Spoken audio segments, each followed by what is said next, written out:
Hello, ladies and gentlemen, and welcome back into another edition of Keytime Sports. Please like, comment, share, subscribe to Keytime Sports right here on YouTube, Key City Sports on Instagram, and the keyonmillions.co. Here is my media feed. Well, here's my profile. Here is my media feed. Here is my merchandise. We are also going to be creating more merchandise. We already have created more merchandise, which is here, and here. And we are also going to be creating some more merchandise throughout the year. So go on millions.co and get you a shirt and a t shirt to support the show. Now, let's get to the national championship game that happened last night. Miami and Indiana. There's a lot to unravel from this game. A lot, cause Miami, they were there. They were right there, and they were about to win it until they didn't. Carson Beck, 19 of 32, 232 yards, one touchdown, one interception. Mark Fletcher, he had a good game. He had over 100 yards. Kamar Brown had 5 yards. Carson Beck, he had -7 yards on his one carry. And it just seems like for the most of the game, it was going to be a tight knit, close contest, no matter what. Like I said before the game started, it was not going to be a blowout, and we get to a point in the game where most of the time it seems like Miami couldn't get off the field on fourth down. And as you can see, all of these statistics with the guys and everything, Miami, they played a good game. But it just seems like Indiana, when you needed those plays later on in the game, when plays needed to be made, Indiana, some way, somehow, always made those plays. They did. They always made those plays. And as we can see, when it comes to the statistics, fourth down efficiency, Indiana was 2 of 2. Indiana was 2 of 2, and total yards, total yards in this game, Miami was 342, and Indiana was 317. Now, when we get to time of possession, Miami's defense was on the field 13 minutes longer than Indiana's defense. And also, third down efficiency in this game for Miami. They were 3 of 11 on third down. They were not able to stay on the field. Indiana was 6 of 16 on third down. Now, when we look at the finality of this game, and plus, as of right now, I'm going to give y'all some clips of the game, basically of the fourth quarter and everything like this, because it was a lot of game. It was a lot of highlights in this game and a lot of stuff that need to be talked about. Malachi Tony, you just saw his statistics a little bit earlier, a few seconds ago. They did great, and what I do like was, even though that the game was low scoring and Miami needed to make plays, throughout the game they did not throw the ball pass happy. They didn't. Now, I know that everybody is talking about Carson Beck's interception that he threw, but interceptions and turnovers are a part of the game. Everybody was expecting pretty much Indiana to kind of run away with this and for it to be a blowout. But for it only to be a 6-point deficit for Miami. And I believe if Miami would have gotten that interception right there, more than likely the outcome of the game would have been totally different. If 24 would have got that interception for Miami, it would have been totally different. That is what I'm going to say. And then as you see, Fernando Mendoza, what can I say about Fernando Mendoza? Heisman Trophy winner. He won that award for a reason. We get down to 3rd and 5. Look at this back shoulder fade. The wide receiver, he wasn't able to get there. Now this next play, 4th and 5. This is one of the plays that pretty much determined the outcome of the game. And as you can see, a clutch play there. The wide receiver for Indiana came up clutch. And he also had a couple more catches later on in the game. But as you can see, it just seems like Indiana, dare I say Indiana was a team of destiny, because this 4th down play here, they went for it on 4th down twice. Indiana went for it on 4th down twice. And as you can see, this play right here, I'm thinking to myself, I'm like, okay, it's a possibility that they may run. And this is just a Houdini act, and this is just Fernando Mendoza saying that, excuse my language, but I'm going to get this shit. That's what Fernando Mendoza was saying last night on that play. I'm going to get this shit. I'm going to score this touchdown, and ain't nobody going to stop it. Because y'all see how he reached out there, and he didn't even care that, hey, he was going to get hit. He reached out for it. And basically, I believe this is where Indiana, they kind of regained momentum and never relinquished the momentum afterwards. Because we all can see where Indiana, their defense did hold up. But as far as this play right here, it would have been a miraculous catch if the catch was completed.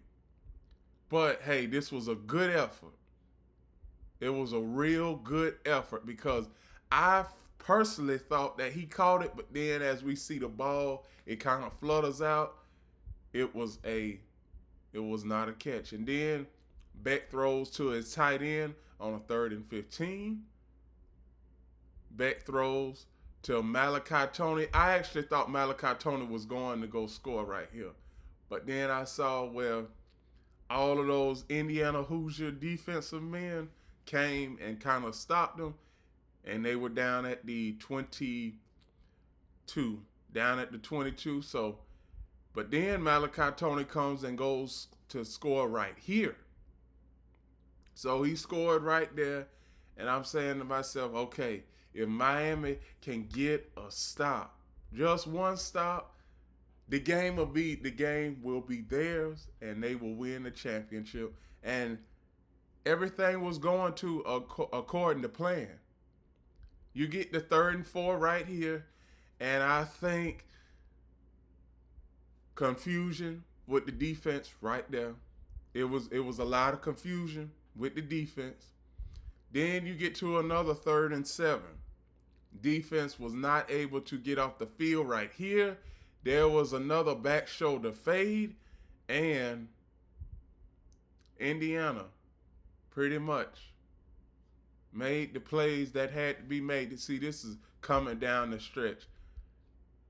You get up under 2 minutes left, under 3 minutes left here, and I'm basically saying to myself, can Miami hold them to a field goal? And if they have to use their timeouts, they can. If they have to use them. That is what I was thinking. Because it just seems like when it got to this point, you could see how defense for the Miami Hurricanes, they were starting to get tired. They were giving arm tackles. And right here, right here, they pretty much, even though it was a flag, but on this 3rd down and 5 right here, it basically he didn't go anywhere. He didn't. The running back for Indiana, he only had 85 yards in the game. So we get here, the field goal is good for Indiana, and I'm going to pause it right here. What I'm thinking to myself with 1:42 left, this was before Carson Beck threw the interception. I'm thinking to myself, just methodical play calling down the field, 5-7 yard gains here and there on every play, and they will get down there and score. But obviously there was a matchup that Carson Beck liked and Miami liked, and I'm gonna get to that point in this game. I'm gonna get to that point where he throws his interception, but I just want to focus on these couple of plays here. Now, to start off the drive with a penalty, you're basically knocking yourself back. Yeah, you're basically knocking yourself back. Carson Beck back to pass, almost gets sacked. I don't know whether that was a fumble or a lateral, but hey, their wide receiver covered it up. Their tight end covered it up, and then all of a sudden, we get here, and Indiana was called for a flag, and yep, that is granted. Flag, roughing the passer, 15-yard penalty. We get later on in this game, a few plays later, at the 35, 1st and 10. Witt, back to pass, throws it to the running back, gets a 1st down. Back to pass again, throws, almost intercepted, but Malachi Tony was able to come back and get it. Throws. All of a sudden, Fernando Mendoza is down on one knee, looking. And then here is the interception where, now we look at that. And that's what everybody is talking about this morning. That's what everybody is talking about. So when you look at that matchup, Miami, they like the matchup. Carson Beck liked the matchup. Offensive play caller liked the matchup. That was Fernando Mendoza's family right there.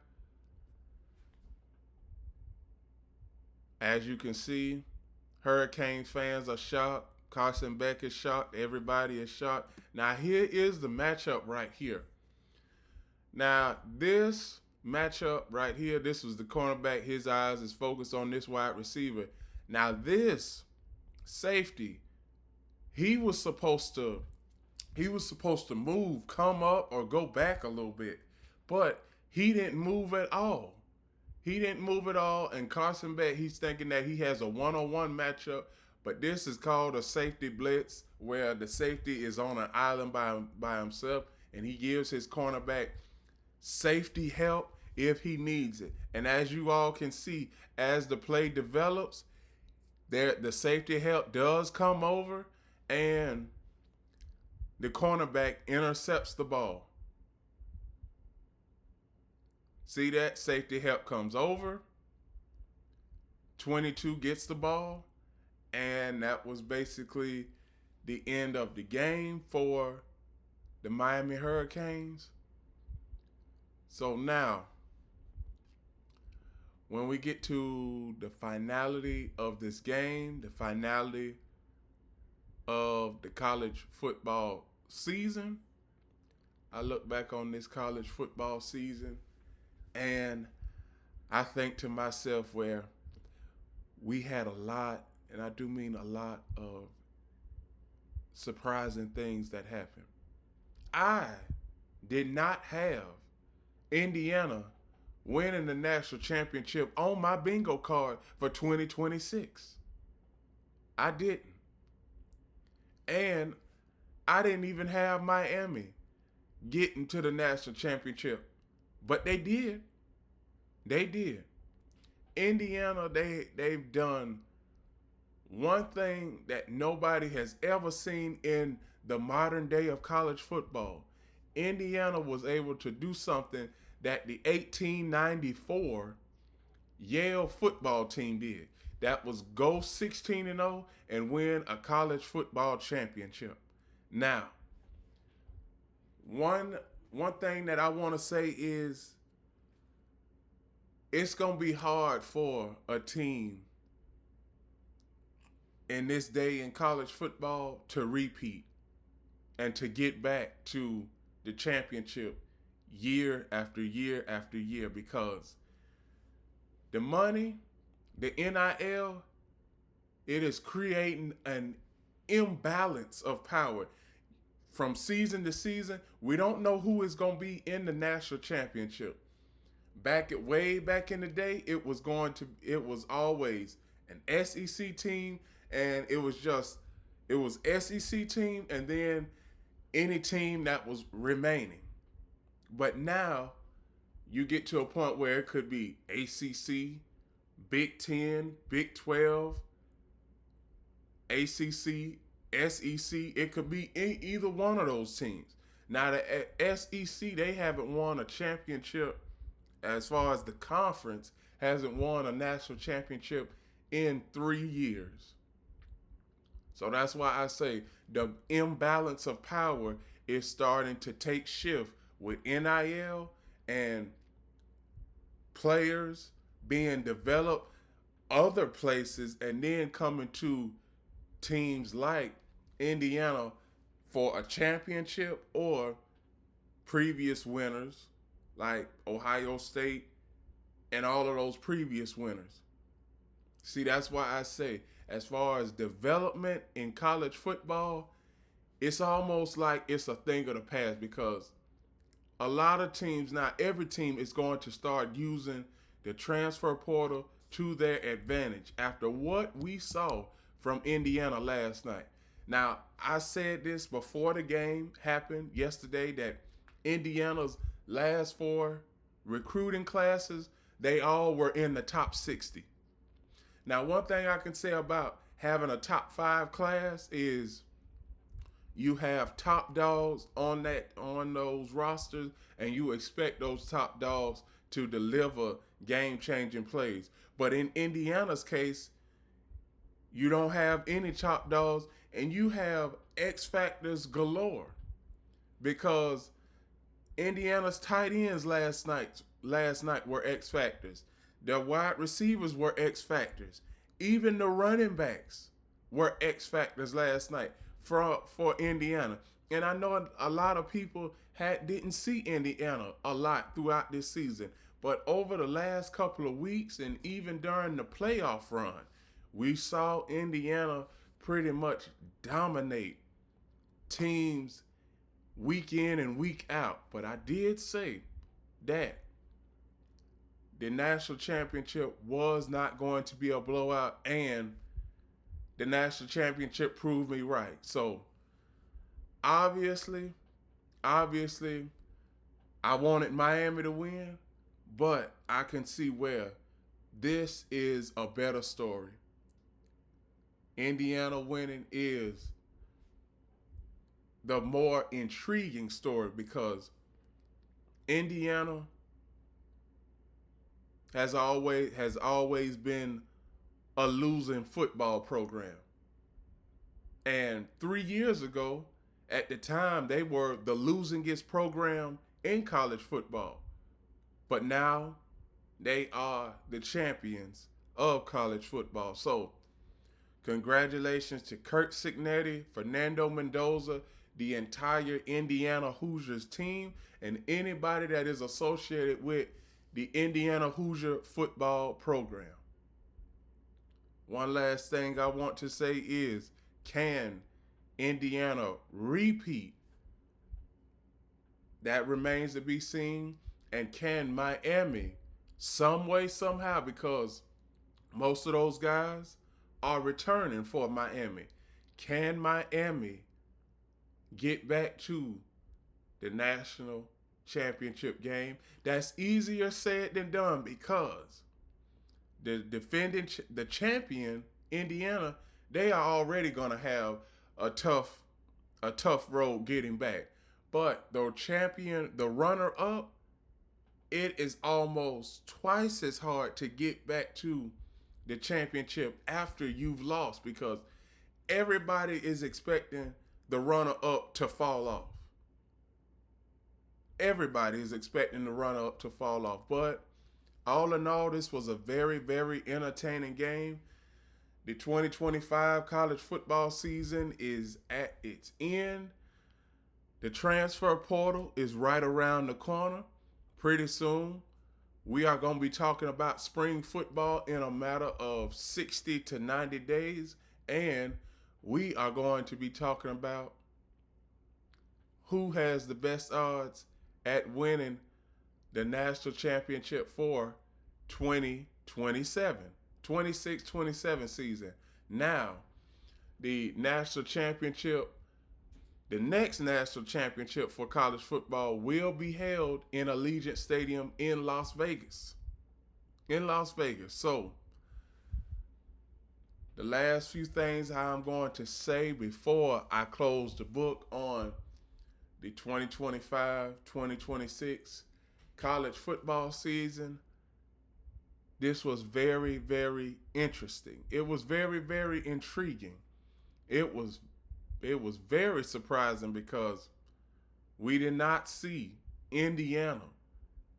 We did not see Indiana becoming a champion this season. So, all the big time Indiana fans out there, Pat McAfee and everybody else that is along the list of diehard Indiana sports fans, Mark Cuban, he ended up going to college at Indiana. I did not know that until yesterday. So congratulations, Mark Cuban, Kurt Signetti, everybody that is associated with Indiana Hoosiers football program. And with that, those are my reactions to the 2026 college football national championship game between the Miami Hurricanes versus the Indiana Hoosiers. Please like, comment, share, subscribe to Keytime Sports right here on YouTube, Key City Sports on Instagram, and the Key on Millions.co. We have merchandise on Millions.co. Here is my merchandise. Here is my media feed. Here's my profile. Here is my media feed for all of my segments, clips, and sound bites from previous games and from the NFL playoffs and every sporting event in general. So please like, comment, share, subscribe on all of the platforms. And remember, everybody, one last thing. The key is always on time.